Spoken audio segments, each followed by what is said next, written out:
Antes de nós convidarmos o nosso convidado, ouvimos a palavra de Deus. Você vai orar, diga assim: Deus, que a palavra desta noite encontre, Senhor, neste coração uma boa terra para receber uma boa semente. Deus, obrigado por esta pessoa que eu segui pelas mãos nesta noite, domingo. Deus, obrigado por esta vida, o qual o Senhor se entregou naquela cruz por amor a ela. O Senhor a ama tanto. Deus, que nesta noite ela receba a boa semente da palavra em seu coração. Que essa palavra, Senhor, nesta noite não só a alimente, mas a instrua, a complete. Deus, que seja o fundamento, Senhor, da vida dela, a Tua palavra nesta noite, e assim, Deus, a cada dia da semana. Obrigado, ó Pai, por ter esta mão segurando aqui neste lugar. Obrigado, ó Pai, por ter o privilégio de cultuar ao Senhor ao lado desta pessoa. Obrigado, ó Pai, porque o Teu Espírito Santo nos ajudou a vencer as dificuldades para conseguirmos chegar aqui nesta noite. Vencemos, Deus, os desafios.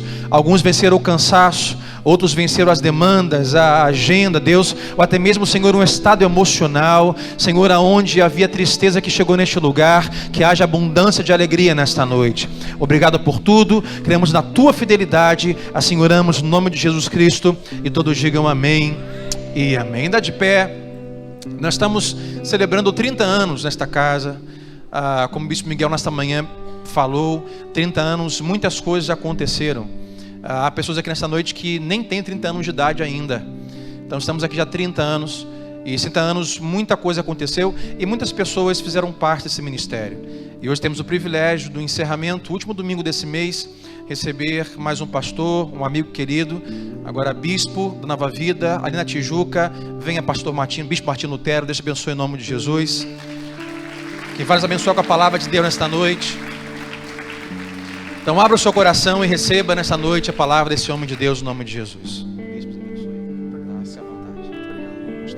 Boa noite a todos. Podem todos tomarem os seus assentos. Muito obrigado.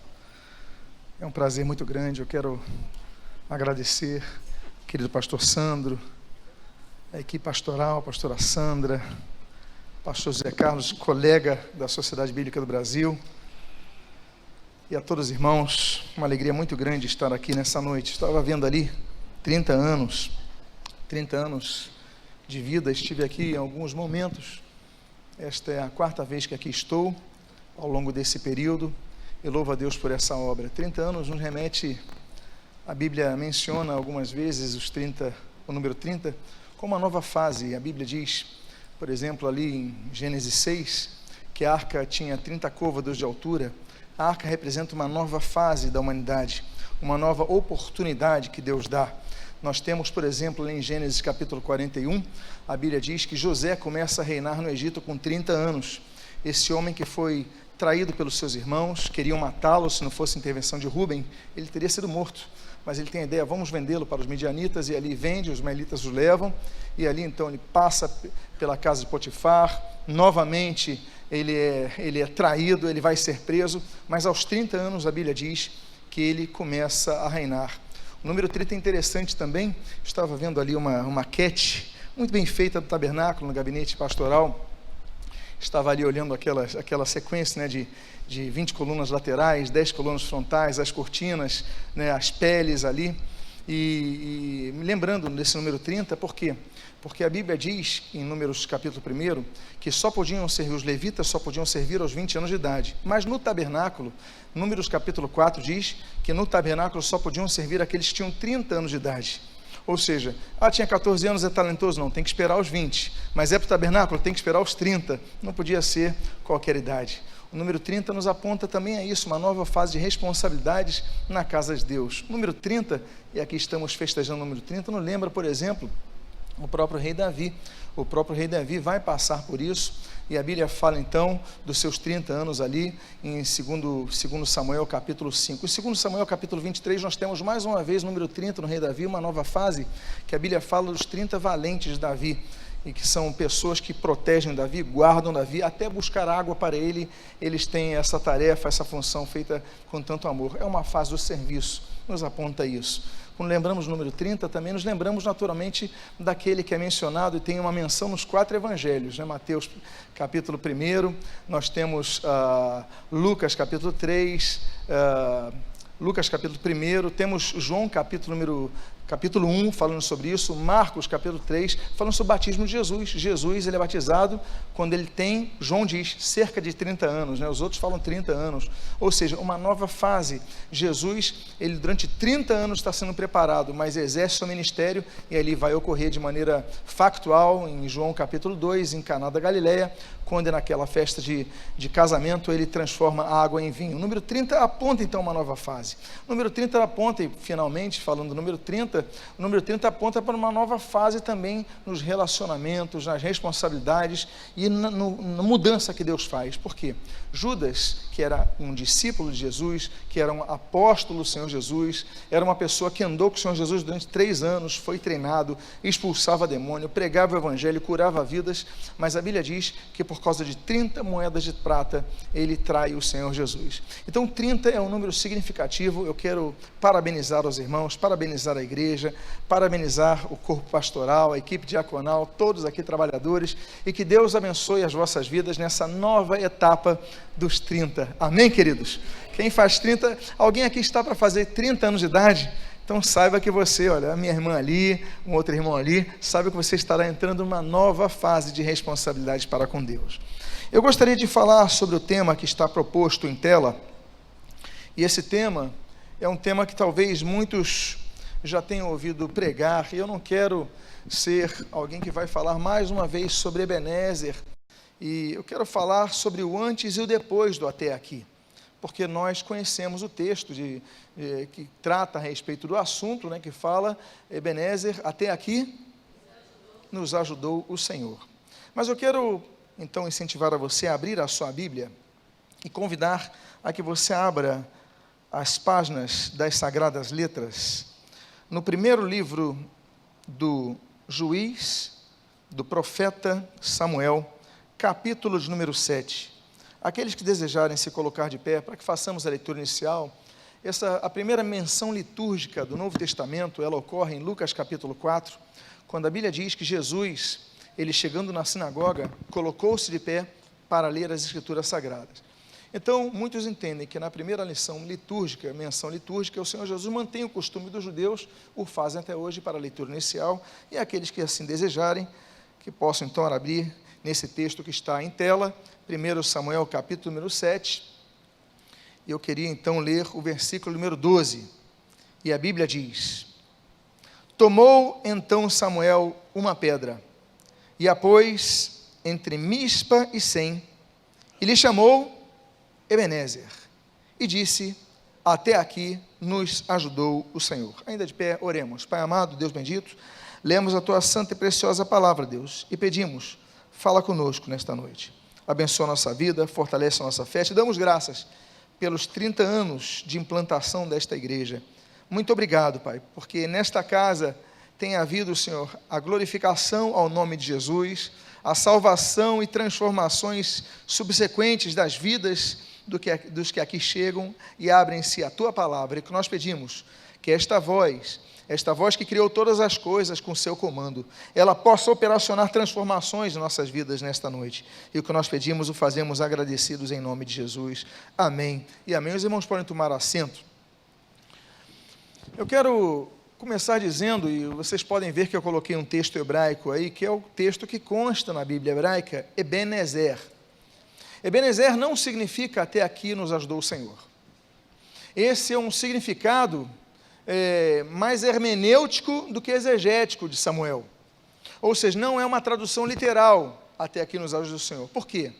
Porque Eben significa pedra, Ezer significa ajuda, daí vem Eliezer, né? Deus ajuda. Então, a tradução literal é pedra de ajuda. A segunda coisa que nós devemos observar é que, além de não ser traduzida como até aqui nos ajudou o Senhor, mas pedra de ajuda, não é a primeira vez que esse nome é citado. Na verdade, é a terceira menção bíblica Ebenezer, porque havia uma cidade chamada Ebenezer.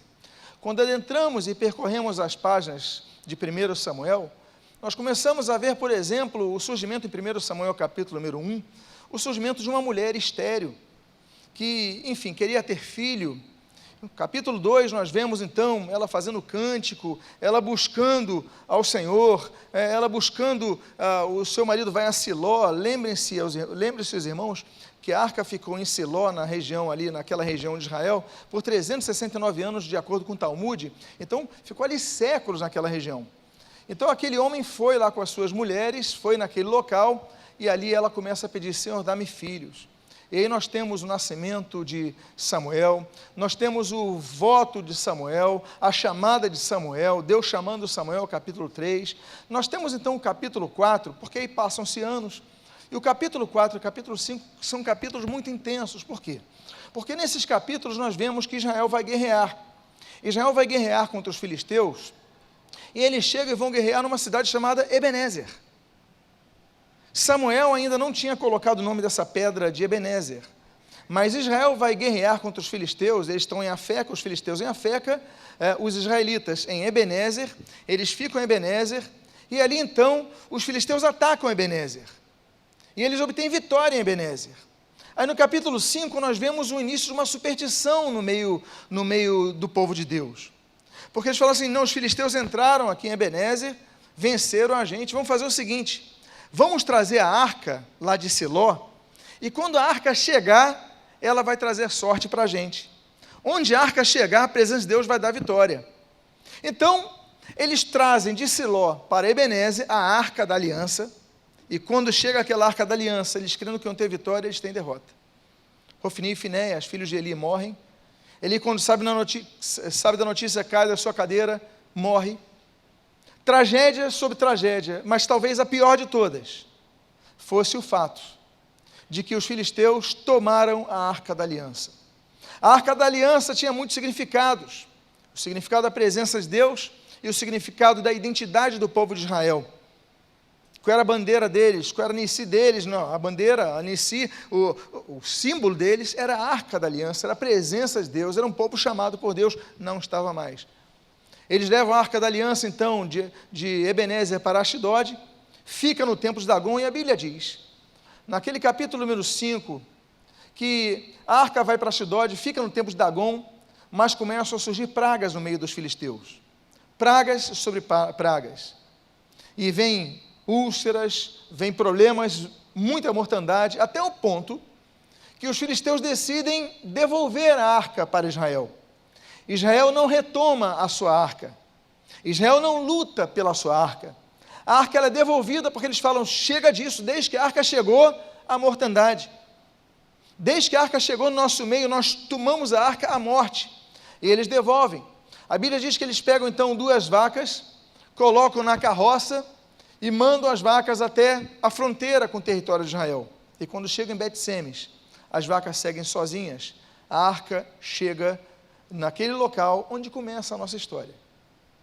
Então, se nós vamos falar de Ebenezer, nós temos que falar, em primeiro lugar, da cidade de Ebenezer, que é onde a desgraça acontece, onde as tragédias acontecem, onde as derrotas acontecem, ainda que tendo a presença da arca. Samuel, da tribo de Levi, Samuel preparado desde cedo. Samuel é o último juiz, depois disso vai começar a monarquia, acaba o período dos juízes, ele consagra, ele ordena, ele levanta o rei Saul, e aí começa um outro período. Mas Samuel é um homem que tem uma marca. Samuel é um homem que tem uma marca que a gente pouco vê na Bíblia, porque nós vemos grandes personagens da Bíblia e nós vemos suas falhas, seus erros. Nós vemos o rei Davi e nós vemos as suas falhas. Nós vemos Salomão, nós vemos as suas falhas. Nós vemos Saul, nós vemos as suas falhas, só para falar dos 3 primeiros reis, fora outros, Eliseu, Elias e outros. Mas o caso de Samuel é aquele homem que a Bíblia diz que nenhuma de suas palavras caiu por terra. É um homem exemplar. É um homem que vai falar para Israel: olhem para mim, digam se eu fiz alguma coisa errada, me digam agora. Ninguém tinha nada o que dizer desse homem. Era um homem com a sua credibilidade intocável. E é o homem que Deus então vai levar e vai levantar para trabalhar a respeito do regresso, do verdadeiro culto ao Senhor diante da arca. O que tinha naquela arca? A arca era pequena, meus irmãos. A arca tinha 1 metro de largura, 70 centímetros de comprimento, 70 centímetros de altura, era um local pequeno, tinha 3 objetos na arca. Esses 3 objetos significando 3 coisas distintas.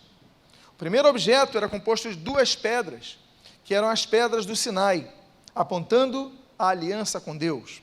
O segundo dos objetos era a vara de Arão, apontando o milagre de Deus, apontando a autoridade que Deus dá, apontando a direção de Deus, símbolos esses do bordão. E nós temos um terceiro elemento, que era o maná. O maná que apodrecia diariamente, o povo de Israel tinha que recolhê-lo, e ao mesmo dia comê-lo, à exceção do Shabat, mas no caso ali, aquele maná permaneceu sem se apodrecer, como sinal do sustento de Deus.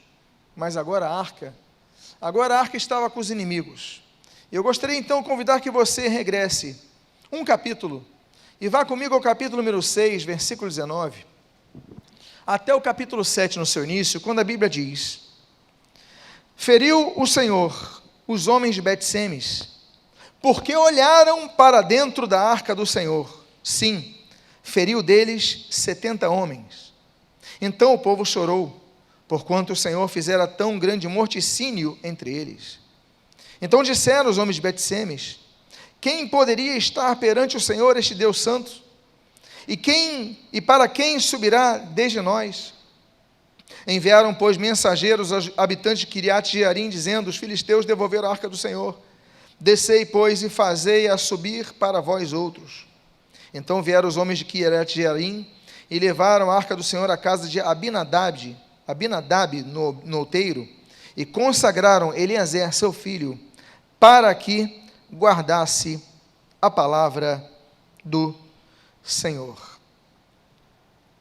Aqueles homens foram curiosos, eles queriam ver o que estava dentro da arca, e diz a Bíblia que quando abriram a arca, 70 deles, eu imagino um tumulto, todos olhando, e dali então, 70 deles morrem, o povo de Israel chora.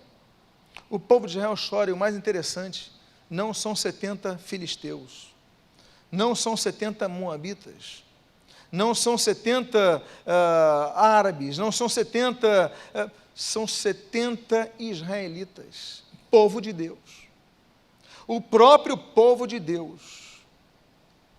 Deus efetua juízo contra o seu próprio povo. Nós pensamos que Deus só executa juízo contra os outros, contra os idólatras ou contra os incrédulos, não. A Bíblia diz, por exemplo, sobre vários juízos de Deus.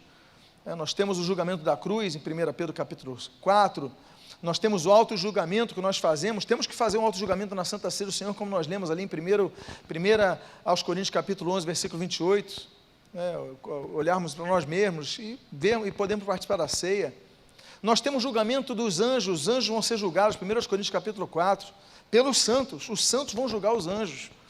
Nós temos o julgamento da nação de Israel, Ezequiel capítulo número 20, vai ter um julgamento para aquela nação, e o Senhor Jesus fala em Mateus capítulo número 25, sobre o julgamento das nações, as nações serão julgadas.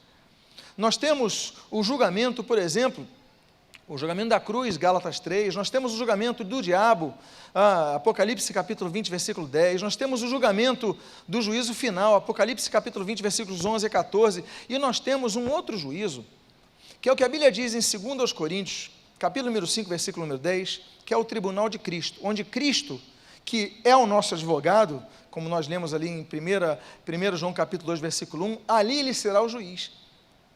Nós temos que entender aquilo que diz a palavra de Deus em 1 Pedro capítulo 4, pois o juízo começa pela casa de Deus. O juízo começa pela casa de Deus. Nós devemos então ficar atentos, porque não é pelo fato de estarmos na presença de Deus que não seremos julgados. Condenação para o inferno é outra coisa. Romanos capítulo 8, versículo 1. Agora, pois, nenhuma condenação há para os que estão em Cristo Jesus.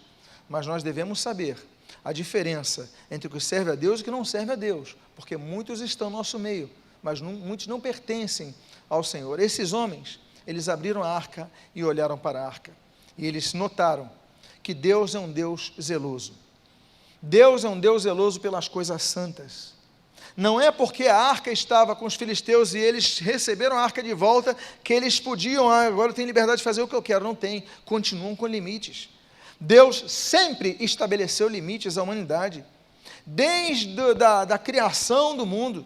Desde quando ele coloca Adão e Eva no Éden, ele falou: vocês podem comer de tudo, menos de uma coisa. Do fruto de onde? Daquela árvore que está no meio do jardim. Deus sempre colocou limites, nunca houve falta de limites. O povo de Deus tem que entender que nós temos limites. Esses homens olham e se esquecem que Deus é um Deus zeloso. Números capítulo 25 diz que Deus é um Deus zeloso. A Bíblia fala no mesmo texto que Finéias era um homem zeloso. A Bíblia diz em 2 Coríntios capítulo 11 que Paulo era um homem zeloso. A Bíblia diz que nós devemos ser zelosos. Romanos capítulo 12, nós devemos ser zelosos por muitas coisas. Salmo 119, pela palavra.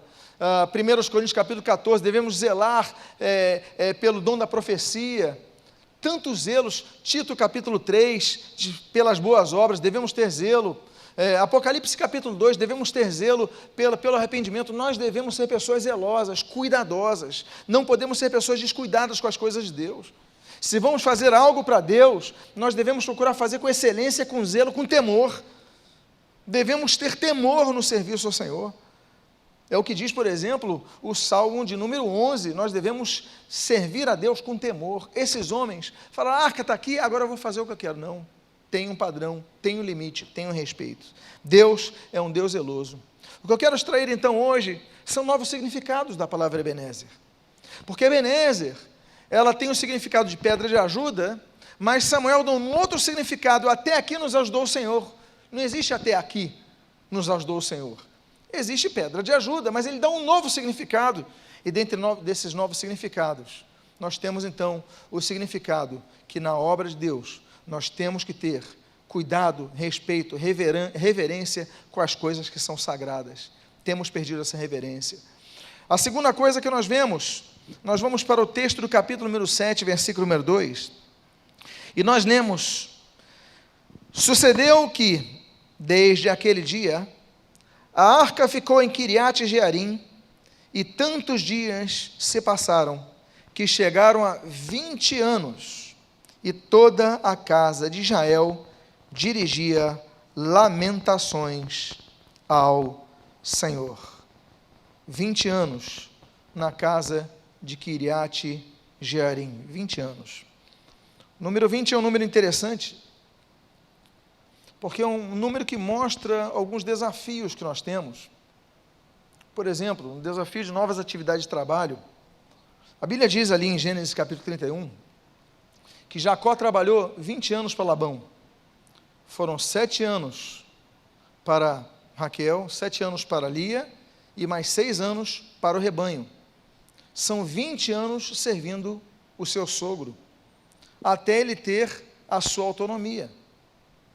O número 20 é interessante, que quando nós lemos, por exemplo, em Juízes capítulo 4, nós vemos que quando Deus vai levantar Débora e Baraque para libertarem o povo de Israel, a Bíblia diz que Israel estava sob domínio de Jabim no seu 20º ano. Nós temos, por exemplo, Sansão, um dos juízes de Israel. A Bíblia diz que Deus levanta Sansão para ser juiz de Israel, e esse homem então vai se levantar por 20 anos. A Bíblia fala sobre o número 20, eu mencionei para vocês aqui, sobre os levitas. Não era qualquer um que podia servir na casa de Deus, tinha regra, tinha norma. Não bastava o talento. Em primeiro lugar, tinha que ter sangue levítico, tinha que ser da tribo de Levi, não podia ser de outra tribo, por mais talentoso que fosse. Tinha que ser aquele povo destinado ao serviço da casa de Deus. Em segundo lugar, só podiam servir de 20 anos para cima, como nós lemos ali em Números, capítulo de número 1. A arca fica em Quiriate Jearim por 20 anos. Períodos de preparação. Períodos que Deus vai preparando o seu povo. Quando Salomão começa o projeto quem faz é Davi, do templo, mas quando ele começa a obra, 1 Reis capítulo 9, a Bíblia diz que o templo ele demora 20 anos para ser construído. Essa igreja tem 30 anos. Eu não sei quanto tempo durou essa obra, a construção, mas o templo durou 20 anos. É um 20 anos que significa o aguardo. 20 anos significando o seguinte: olha, ainda não é o momento, aguarda. O 20 representa isso. E nós vemos nesse texto que você está lendo, algo muito interessante. O texto diz que a arca do Senhor foi levada para Kiriat Jearim, lembra que ela ficou 369 anos, de acordo com o Talmud, em Siló. Ela fica 7 meses com os filisteus, ela retorna para Bet-Semes, acontece a mortandade, levam para Kiriat Jearim, fica na casa de Abinadab, e ele institui ali Eleazar como cuidador da arca, mas a Bíblia diz que fica 20 anos lá, só que tem um detalhe o texto. O texto mostra que, e toda a casa de Israel dirigia lamentações ao Senhor. A arca estava, mas havia sofrimento. A arca do Senhor estava naquele local, mas o povo continuava sofrendo. Ué, mas a arca não traria solução para os meus problemas? Quer dizer que eu me converti, os meus problemas vão acabar? Quer dizer que eu fui batizado, os meus problemas vão acabar? Quer dizer que eu me envolvi na obra, comecei a cantar, a tocar, a pregar, a evangelizar, a trabalhar com as crianças, e eu continuo com mais problemas? A Bíblia diz que toda a casa de Israel dirigia lamentações ao Senhor, sofria, chorava, ainda que houvesse a arca. Ebenezer nos ensina e nos significa que nós temos um tempo, e o tempo de deserto, Deus não nos resume. Deus podia ter tirado Israel do Egito ali em Êxodo capítulo 12, de uma vez, já levar numa linha reta, chegaria rapidamente à terra, mas eles ficam circulando 40 anos. O deserto é importante, onde Deus nos prova. É o que diz, por exemplo, o Senhor Jesus, quando usa ali em Lucas capítulo 4, Mateus capítulo 4, nem só de pão viverá o homem, mas de toda a palavra que procede da boca de Deus. Jesus está se referindo a Deuteronômio capítulo 8, versículos 2 e 3, quando o texto ali diz, só que nesse texto, antes de falar de nem só de pão viverá o homem, Deus fala o seguinte: olha, eu vos levei para o deserto para os humilhar, para que passasseis fome. Meus amados irmãos, Deus nos conduz ao deserto, e quando nós lemos em Mateus capítulo 4, a tentação de Jesus, a Bíblia diz assim, e o Jesus foi conduzido pelo Espírito de Deus, aonde? Ao deserto. Então temos a arca de Deus, mas há dor. Temos a arca de Deus, mas há sofrimento. Temos a arca de Deus, mas passamos por tribulações. O Senhor Jesus profetizou sobre isso. E aí, meus amados, nós aprendemos isso, que a arca de Deus, fora do seu lugar, ela traz sofrimento, porque não era para ir para Kiriat Jearim. Vocês notaram que ela é tirada de Siló, não volta para Siló. Depois de Kiriat Jearim, a arca do Senhor, ela vai ser levada para Jerusalém, onde fica até ser tomada depois com os babilônios. Mas em Jerusalém ela repousaria, em Jerusalém ela seria levantada, naquele templo de Salomão. Kiriat Jearim, 20 anos, a arca fora do lugar. Às vezes estamos na igreja, mas a nossa arca está fora do lugar. Temos coisas em nossa vida que estão fora do lugar, e nós ficamos lamentando, nós ficamos sofrendo, não refletimos por que isso tudo acontece. Aí nós vamos para o início do versículo 3, e o início do versículo 3 assim diz, sobre o significado dessa palavra Ebenezer. Falou Samuel a toda a casa de Israel, dizendo, se é de todo o vosso coração que voltais ao Senhor, tirai dentre vós os deuses estranhos e os astarotes, e preparai o coração ao Senhor. Que coisa interessante, porque essa coisa interessante que nós acabamos lendo no versículo 3 responde o problema do versículo 2. Eles tinham a arca, eles tinham a presença de Deus, mas no versículo 3 mostra que eles tinham mais outras coisas. Que outras coisas eles tinham, que você está lendo ali?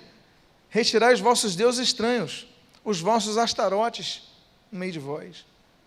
Ele fala, se é de todo o vosso coração, retirem. Eles tinham a arca, mas tinham os ídolos. Eles tinham a arca, mas tinham as suas divindades. Eles tinham a arca, mas tinham as suas idolatrias. Ou seja, eles tinham a arca, eles estavam hoje na igreja, eles estavam cultuando, se dizendo cristãos, como se fosse hoje, mas continuam com as suas idolatrias nos corações. Não há como servir a Deus se abandonar a idolatria, não há. Não há. 1 Tessalonicenses 1,9 fala sobre isso. É impossível. Nós devemos ter um coração arrependido. Arrependimento. o que é arrependimento. Deuteronômio 6, ouvir a voz de Deus, voltar-se para Deus, Deuteronômio capítulo 30. O arrependimento, aquilo de Zacarias capítulo 1, versículo 3, que é repetido em Tiago capítulo 4, versículo 8, tornai-vos, pois, a Deus, e Ele se tornará a vós. É uma postura de busca por uma transformação. Não é apenas virmos na igreja, é buscarmos a Deus de todo o nosso coração para transformar.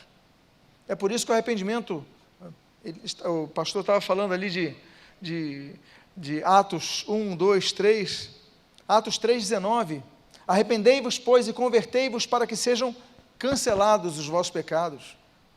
O cancelamento de pecado não se dá apenas por uma convicção coletiva, um grupamento social, não. O texto do discurso, da pregação de Pedro, nesse versículo 19, fala: arrependei-vos, pois, e convertei-vos para que sejam cancelados os vossos pecados. Ou seja, tem que haver arrependimento no coração, tem que haver conversão. Converter é verter de um lado para outro, ter uma nova direção, é isso que nós esperamos. E se em Atos 3 fala sobre isso, Atos 5 fala que o arrependimento, ele perdoa até as intenções do coração. Olha que coisa interessante. Então, meus amados irmãos, temos que ter um coração arrependido, todos os dias, pedindo perdão a Deus, buscando a direção de Deus. Deus, eu tenho a arca, mas espera aí, não adianta eu ter arca no templo, não adianta eu ter ministério, não adianta eu ter contatos na igreja, não adianta nada disso, se eu não estou com o coração arrependido diante de Ti. Por isso, que aquela recomendação de 1 João capítulo 1, versículo 9, olha, se confessarmos nossos pecados, Ele é fiel e justo para nos perdoar os pecados, nos purificar de toda injustiça. Nós temos que confessar os nossos pecados a Deus, confessar diariamente, confessar em todo o tempo. Nós aprendemos então que Ebenezer também significa isso. Não basta ter a arca, não basta ter a presença de Deus, se nosso coração não estiver arrependido. Não basta. O Senhor Jesus não fala sobre isso? Em Mateus capítulo 7, olha, em teu nome preguei, em teu nome expulsei demônio, em teu nome fiz aquilo e tal, apartai-vos de mim, não vos conheço. Não adianta. Temos que ter um coração transformado. Outra coisa que nós aprendemos é a continuação desse versículo número 3. A Bíblia diz: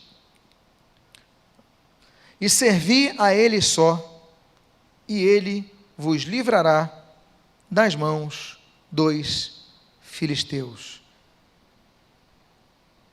O livramento da mão dos filisteus foi algo que Israel não estava pedindo, porque eles estavam se lamentando, porque a qualquer momento eles podem vir, os problemas estavam ali, a carência de comida, a carência de tantas coisas, temos problemas, mas através de Samuel, Deus começa a falar com o seu povo o seguinte: olha, vocês se arrependam, não basta ter a arca, vocês têm que ter o coração transformado. Mas ele diz o seguinte: olha, e servi a Ele só, e Ele vos livrará das mãos dos filisteus.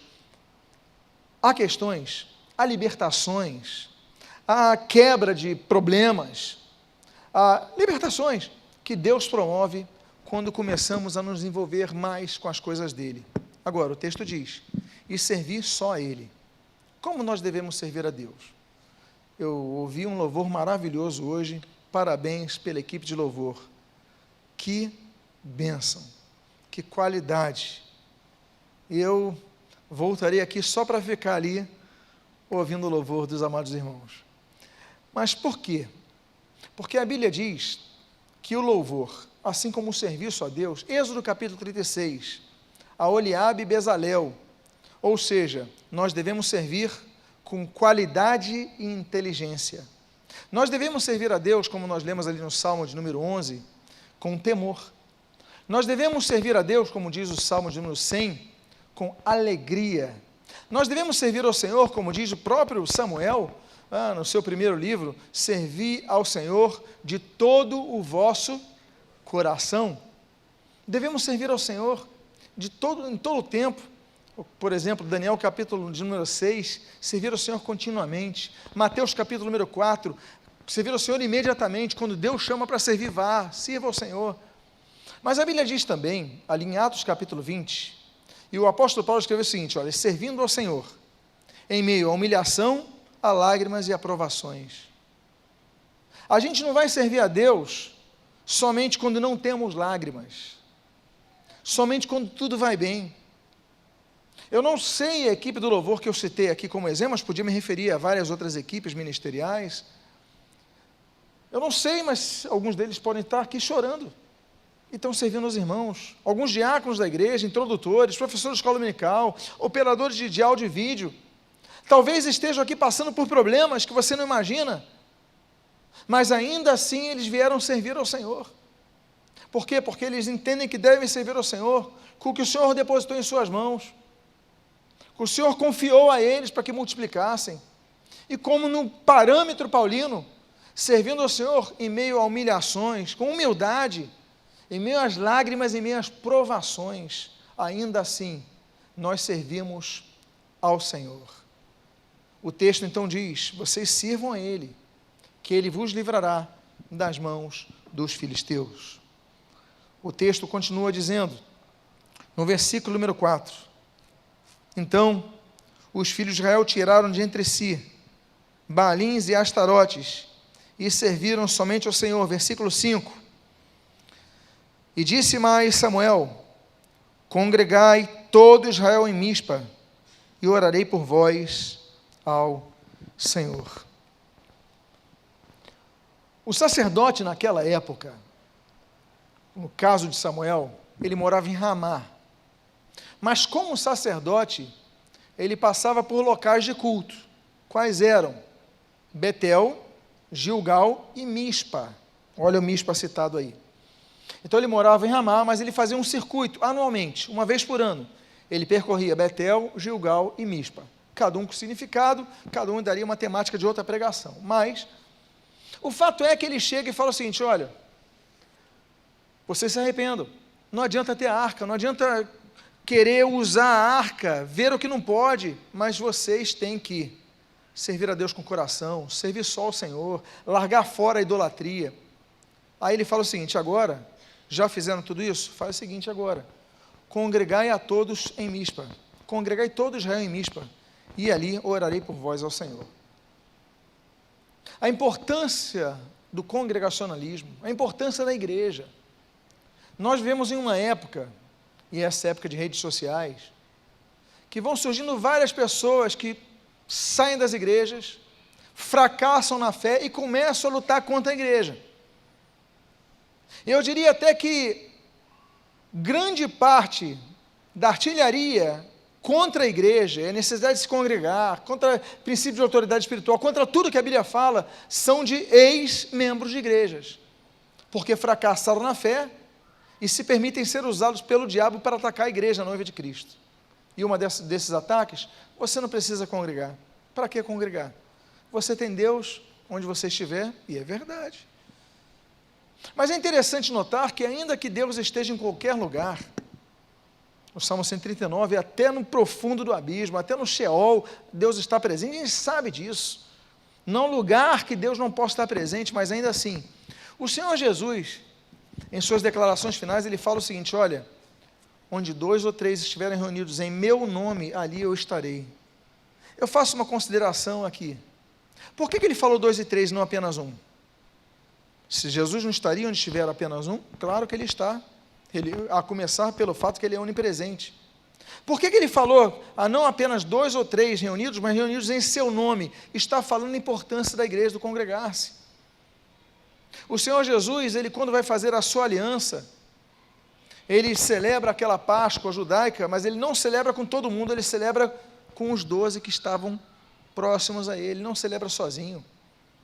A Bíblia fala, o apóstolo dos gentios, ele fala sobre isso, que nós somos membros uns dos outros, um é mão, outro é braço, outro é dedo, nós dependemos uns dos outros, nós precisamos uns dos outros. A Bíblia diz, Hebreus capítulo 10, versículo 25, que nós devemos congregar, não deixei de congregar-vos como faz algum antes, façamos admoestações, tanto quanto vedes que se aproxima o dia, ou seja, não deixei de congregarmos como faz você, nós não podemos deixar de congregar, porque é mandamento bíblico, explícito, claro, declarado, registrado. Não podemos deixar de congregar. E o que é congregar? Quando usamos o termo português, agregar, te lembra alguma coisa? O que agregar lembra? Somar, não é isso? Não é apenas estar juntos.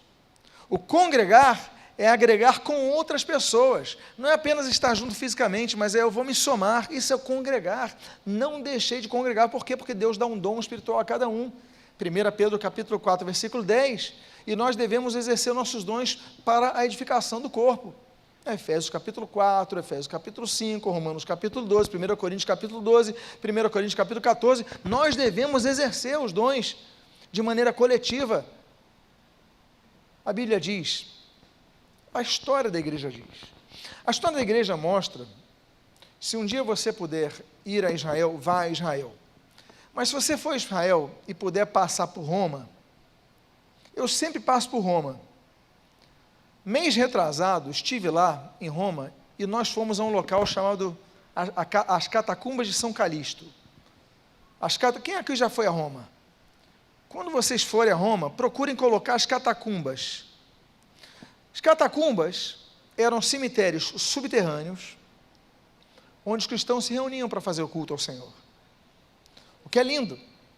Por quê? Época de perseguição, era difícil você não podia distribuir um folheto, senão os guardas iam lá, época de perseguição. Aí vamos nos reunir onde ninguém vai nos procurar. Vamos reunir à noite, sabe onde? No cemitério. Só que tinham cemitérios que eram no terreno, no plano, no térreo. Você via a pessoa, não, vamos nos cemitérios dos pobres. Você não tinha como comprar aquele pedaço de terreno, você fazia um buraco, entrava nas cavernas de Roma e fazia buracos, e ali você sepultava as pessoas de graça.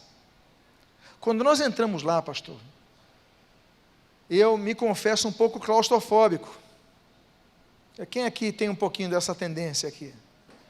Você desce uma escada e pronto, tchau. Só que eles colocaram os ventiladores lá, uns exaustores. Mas naquela época não havia exaustor. O que você tinha no cemitério, lá embaixo? Tinha corpos, tinha caveiras, tinha corpos em estado de putrefação. Esse estado, ele gera o quê? Um cheiro horroroso, mas ainda assim os cristãos saíam de suas casas, corriam as cidades, desciam aquelas cavernas, e olha, meus amados irmãos, frias ali, sem ar, mas frias.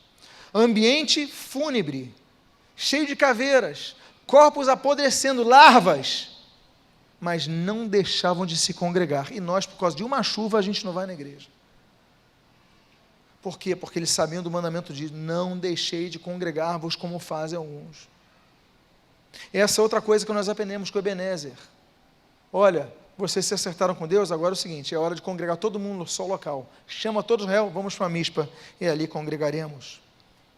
E ali no versículo número 6, no início diz, e congregaram-se em Mispa, tiraram a água e derramaram perante o Senhor, e jejuaram aquele dia e disseram, pecamos contra o Senhor. E no versículo 7 diz, quando, pois, os filisteus ouviram que os filhos de Israel estavam congregados em Mispa, subiram os príncipes dos filisteus contra Israel, o que ouvindo os filhos de Israel, tiveram,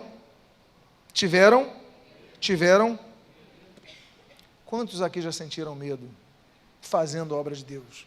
Você viu no versículo 6 que eles jejuaram, eles choraram diante do Senhor, se arrependeram, largaram os ídolos, se dispuseram a servir ao Senhor, tudo de maneira mais, e quando acontece isso, diz, os filisteus se levantam.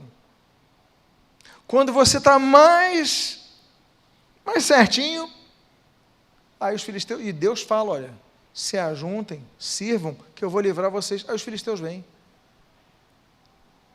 Livrar não significa impedir. Impedir é uma coisa, livrar é outra. Porque só livra aquele que está preso, não é isso? Você livra alguém que está solto? Não. Ou seja, Deus permite que os inimigos avancem contra nossas vidas. E Ele falou, eu vou dar livramento a vocês. Quando Deus fala que vai dar livramento, é porque Ele vai permitir que venham os adversários. Eles estavam fazendo tudo certinho, e aí tiveram medo. Medo é algo que atinge a todos aqui. Adão, Gênesis 3, teve medo. Caim, Gênesis capítulo 4, teve medo. Jacó, Gênesis capítulo 41, teve medo de Esaú. Quantos homens tiveram medo na Bíblia? A Bíblia declara, em Mateus capítulo 14, Pedro teve medo de afogar. E os discípulos, que estavam na quarta vigília da noite, tiveram medo da tempestade. Quarta vigília da noite é alta madrugada. A tendência é que você está muito cansado. Quais são as vigílias da noite? Primeira vigília, de 6 às 9 da noite. Segunda vigília, de 9 à meia-noite. Terceira vigília, de meia-noite às 3 da madrugada. Quarta vigília, de 3 da madrugada às 6.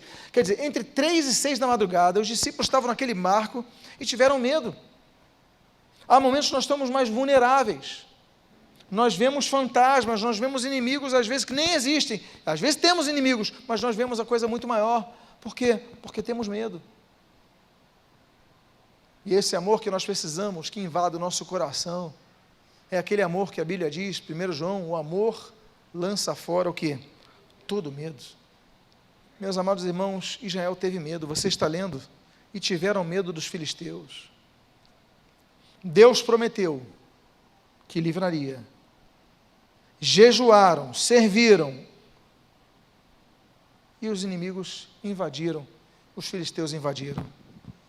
Então, versículo número 8, a Bíblia diz, então, disseram os filhos de Israel a Samuel, não cesse de clamar ao Senhor nosso Deus por nós, para que nos livre da mão dos filisteus.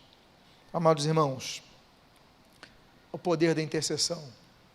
Nós não estamos sozinhos. O pastor Sandro falou uma coisa muito bonita, uma frase muito bonita há poucos minutos atrás. Eu não faço culto sozinho aqui. Eu preciso dos outros. Não é isso, pastor? Nós precisamos dos outros. A Bíblia fala sobre intercessão. Gênesis 18, Abraão intercedendo por Ló. Êxodo 36, assim como 32, Moisés intercedendo pelo povo rebelde de Israel. Números, novamente Moisés intercedendo pelo povo de Israel. Esther capítulo 4, Esther intercedendo pelo seu povo.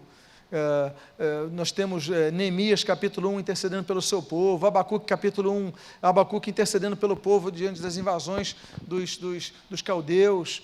Nós temos a intercessão, a necessidade de intercedermos uns pelos outros. A Bíblia diz, orai uns pelos outros, Tiago capítulo 5, nós devemos orar uns pelos outros, interceder, porque há momentos que Deus até permite que nós passemos por situações difíceis, para que nós vejamos, olha, Deus me ajuda. Aí você chega, pastor me ajuda, irmã me ajuda, pastor me ajuda, irmão me ajuda, irmã me ajuda, e você vai pedindo ajuda porque você vê que precisa do apoio dos outros. Aí você começa a orar, e Deus começa a mudar a tua própria vida, a tua vida e a vida de quem ora por você, porque no último capítulo de Jó, capítulo 42, versículo 10 diz, Deus mudou a sorte de Jó quando este orava pelos seus amigos. Ou seja, a oportunidade que nós temos de sermos abençoados, não é apenas quando alguém ora por nós, mas quando nós oramos por alguém. Amém, queridos? E ali, versículo 9, a Bíblia diz, tomou, pois, Samuel um cordeiro que ainda mamava e o sacrificou em holocausto ao Senhor. E clamou Samuel ao Senhor por Israel, e o Senhor lhe respondeu. E o Senhor lhe respondeu. Aí nos lembramos de 2 Crônicas, capítulo 7, versículo número 14. Se o meu povo, que se chama pelo meu nome, se humilhar e orar e me buscar e se converter de seus maus caminhos, então eu ouvirei dos céus, perdoarei os seus pecados e sararei a sua terra. O então denota uma ação inicial do povo que se humilha, que busca. Eu acho muito bonito aquele texto de Isaías capítulo 58. Então clamareis ao Senhor e o Senhor responderá. E gritareis por socorro, e o Senhor dirá, eis-me aqui. Deus é um Deus que responde. Diga à pessoa que está do seu lado, Deus é um Deus que responde.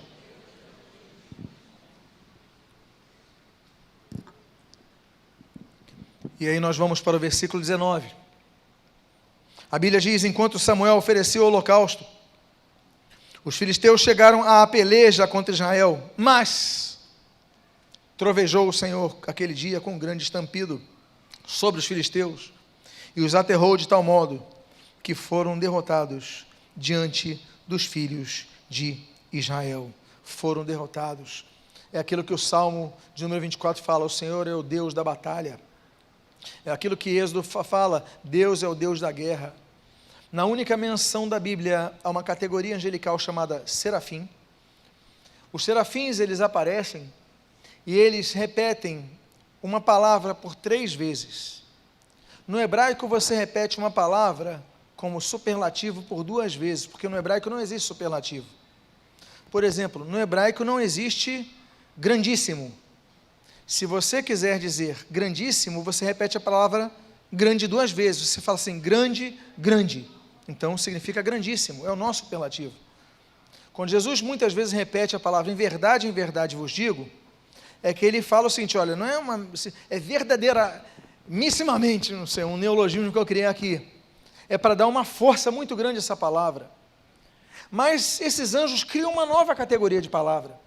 Porque os serafins, eles dizem o seguinte: santo, santo, santo, né? O kadosh, kadosh, kadoshim.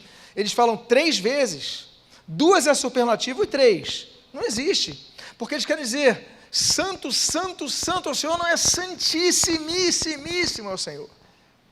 Aí eles completam a frase dizendo: santo, santo, santo é o Senhor, Deus dos exércitos, porque Deus é um Deus que guerreia a batalha por nós. Aquele Deus que socorre o rei Asa em 2 Crônicas, aquele rei que batalha contra o Senaqueribe, causando aquela mortandade no exército adversário, é o Deus que cumpre a sua promessa em nossas vidas. Eu quero dizer a você que está passando por um problema, que está passando uma situação, veio hoje aqui, está ouvindo essa mensagem hoje aqui, e você se encontra numa situação onde eu falhei, eu vacilei com Deus, mas eu comecei a me acertar, os inimigos vieram com mais força, eu duvidei, eu pedi ajuda, mas entenda que Deus é um Deus que ouve, e Deus é um Deus que responde. E a Bíblia diz no versículo número 11, saindo de Mispa, os homens de Israel perseguiram os filisteus e os derrotaram até abaixo de Bet-car. O que Ebenezer significa? Que as batalhas que Deus guerreia, muitas vezes Ele deixa uma parte para a gente. A Bíblia diz que Deus trovejou, aterrou os inimigos, colocou terror neles, causou grande medo, mostrou seu poder, eles saíram correndo. Mas a Bíblia diz nesse texto, versículo 11, e Ebenezer não mostra isso. Ebenezer nos ensina que a parte que Deus faz, mas a parte que Deus manda nós fazermos. Todos conhecem aquela citação que Jesus, ele ressuscita Lázaro, mas manda os outros removerem a pedra. O que era mais difícil? Ressuscitar um morto ou remover a pedra? Jesus faz o que nós não podemos fazer, mas a parte que nós devemos fazer, que nós devemos guerrear. Ebenezer nos lembra isso, que há coisas que você deve fazer, que você deve colocar a sua mão no arado, que você deve ir para a batalha, porque Deus vai guerrear, mas você não vai ficar acomodado, você também vai guerrear. E eu finalizo com o último texto, que é o versículo seguinte, que é o versículo que deu início a essa mensagem. E o capítulo 7, versículo 12, depois de tudo isso, a Bíblia diz: então tomou Samuel uma pedra, e a pôs entre Mispa, onde eles estavam, e Sem, e lhe chamou Ebenezer, e disse, o que ele disse? Até aqui nos ajudou o Senhor. Só agora, ele vai dar um novo significado àquela pedra que era pedra de ajuda, porque ele fala, até aqui. Você podia dizer, não, aqui não, sempre Ele vai me ajudar, sempre, é garantido, é promessa. Espera aí, Samuel, ele traz uma nova hermenêutica ao texto. Ele fala, até aqui nos ajudou o Senhor. O que ele fala? O que significa esse até aqui? Por que não amanhã? Por que não sempre? Mas por que até aqui? Porque nós temos responsabilidades diárias para com Deus. Porque depois o povo vai voltar a ter idolatria, o povo vai voltar a ter seus ídolos, vai servir a Baal, vai servir a Astarote, vai servir a várias entidades. Então, que nós estejamos firmes, entendamos que até aqui nos ajudou o Senhor. Mas que amanhã nós possamos dizer o mesmo, até aqui nos ajudou o Senhor. E que ano que vem nós possamos dizer o mesmo, até aqui nos ajudou, porque o Senhor sempre vai estar disponível para nos ajudar, sempre. E isso não mudará. Mas nós devemos estar firmes, vigilantes, e que Deus nos abençoe. 30 anos, e nós podemos dizer, até aqui nos ajudou o Senhor. 30 anos, e que Deus possa continuar abençoando nossas vidas. Quero convidar a você a ficar de pé e a fechar os seus olhos. Eu quero fazer uma oração a você, por você que está passando por uma luta, você que está congregado aqui em Mispa, você que está congregado nesse local, mas você está passando por situações muito difíceis na sua vida, porque você diz, olha, eu estou fazendo tudo direito, eu larguei a idolatria, larguei as coisas erradas, mas eu tenho coisas a acertar com Deus. Deus, eu confio na tua promessa, eu confio que tu vais cumprir a tua promessa, ainda que os inimigos tenham vindo quando eu estava fazendo tudo certo, mas Senhor, me dá forças, e assim como o povo de Deus pediu a Samuel que intercedesse, eu convido a você que precisa de uma palavra, precisa de uma intercessão, precisa de uma ajuda, eu quero convidar a você a vir aqui à frente. Nós queremos orar por sua vida. Deus te trouxe aqui para mudar a sua história. Então, sai do seu lugar, você que precisa dessa palavra, sai do seu lugar. Enquanto isso, a igreja continua orando, esteja orando pelos irmãos que estão vindo aqui à frente. Glória a Deus por suas vidas. Vem aqui à frente, não tenha vergonha. Hoje à noite que você veio aqui, comemoramos as bênçãos de Deus, mas que Ebenezer se efetive de maneira concreta em sua vida. Aqui estão vários irmãos vindo aqui à frente. Eu quero fazer uma oração por suas vidas. Quero convidar a igreja que possa interceder por nossos irmãos também. Pai amado, nós te agradecemos pela tua palavra, que não volta vazia. Como diz Isaías 40, seca-se a erva, cai a sua flor, mas a palavra de Deus permanece para sempre. O Senhor Jesus, Ele fala, céus e terra hão de passar, mas a tua palavra não passará. Pai amado, a tua palavra é que tu estarás ao nosso lado, ainda que andemos pelo vale da sombra e da morte. Pai amado, mal nenhum temerei, mas Deus, quantas vezes nós tivemos medo, no meio da tempestade, no meio da angústia, mas uma coisa nós sabemos, Pai, a tua mão está ali, para nos levantar quando fraquejamos e afundamos no meio do mar, nos levantares e nos colocares de novo no barco. Pai amado, eu peço por cada vida aqui, presente nesse culto, e de maneira especial pelos irmãos que atenderam ao convite do Teu Santo Espírito aos seus corações. Abençoa as suas vidas, fortalece as suas vidas, e que em meio, Senhor, às tribulações, às dificuldades, às perseguições que estejam passando, Pai, eles possam confiar em Ti, que vais trovejar sobre os inimigos. E, Senhor, ficarão, Senhor, atemorizados diante de Ti, mas cada irmão continuará batalhando, continuará lutando, porque o Senhor está do lado de cada um deles, cada um de nós. Abençoa as suas vidas, que retornem às suas casas, aos seus lares, aos seus afazeres nessa semana, cientes de que trovejará o Senhor por eles. E o que nós pedimos, nós fazemos agradecidos em nome de Jesus. E Pai, ao entregar essa palavra ao pastor Sandro, eu agradeço pelos 30 anos, pela semeadura desta igreja.